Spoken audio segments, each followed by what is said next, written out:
were there any logins? Were there any login to those email address or to those 20,000 email address? Were there any logins? Logins. Okay. Successful login, for example. And that's where we got to know that, okay, from 20,000, there were like 10,000 email address, which were like had successful login. And we contained that incident. Okay. So I hope this now is more clear, like how from the log analysis, we figured out the malicious IP address on there. Do you guys need any further clarification on this? I hope this was an interesting case to kind of work upon and to understand, and like how you guys can understand system design concepts to handle this kind of big massive incidents. Okay, so I hope there's no other questions, and now I will take a 5-minute break, 5-minute break, and then we'll resume with the further discussions. Okay, so let's wait for 5 minutes.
Okay, guys.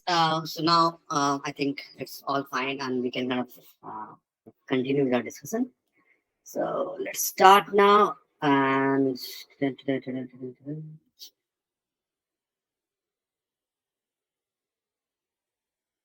this is done. The next topic will be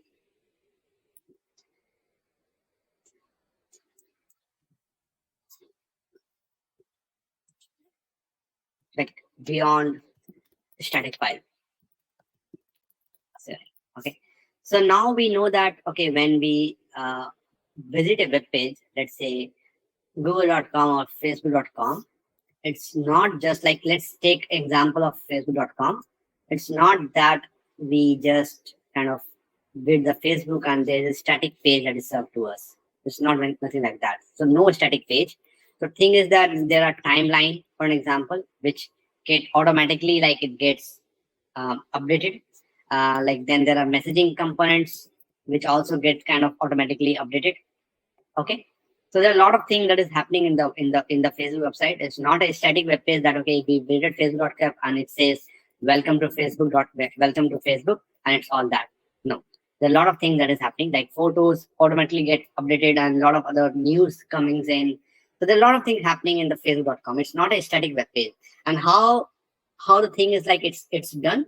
Uh, so thing is that how it is done is that on the client side, on the client side, there are like JavaScript, for example, JavaScripts that are running in the browser, JavaScript running that are running in the browser, okay, which actually make those changes for us, like the which actually runs at regular interval and kind of does the multiple kind of changes for us. So let's say, for an example, for this one, we see that okay, this is one of the JavaScript that is running, and it is actually sending some kind of analytics to the Google platform at certain intervals. Maybe when this function is called a certain interval, it does some kind of it just pushes some kind of analytics to googleanalytics.com. Okay. So then there are multiple other, if you see the JavaScript over here, some SSDK of Facebook, and so what thing is that it's not it. This one is also not a static page.